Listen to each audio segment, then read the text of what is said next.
ভারতের একটি ছোট গ্রামে থাকত রাহুল। সংসারের অভাব তাকে প্রতিদিন নতুন কাজ খুঁজতে বাধ্য করত। একদিন সে সিদ্ধান্ত নিল ভালো ভবিষ্যতের আশায় দুবাই যাবে। পাসপোর্ট, ভিসা আর টিকিটের ব্যবস্থা করতে অনেক কষ্ট হল। পরিবারের সবাই চোখের জল লুকিয়ে তাকে সাহস দিল।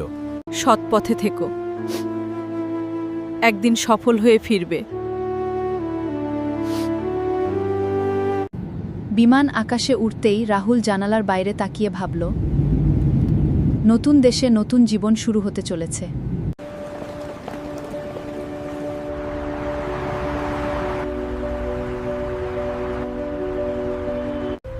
প্রথম কয়েকদিন নতুন পরিবেশে মানিয়ে নিতে কষ্ট হল।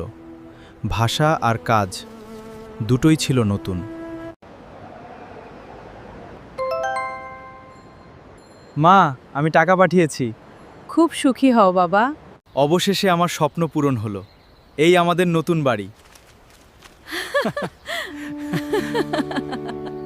রাহুল বুঝতে পারল, স্বপ্ন যত বড়ই হোক, পরিশ্রম, ধৈর্য আর সততা থাকলে তা একদিন অবশ্যই পূরণ হয়।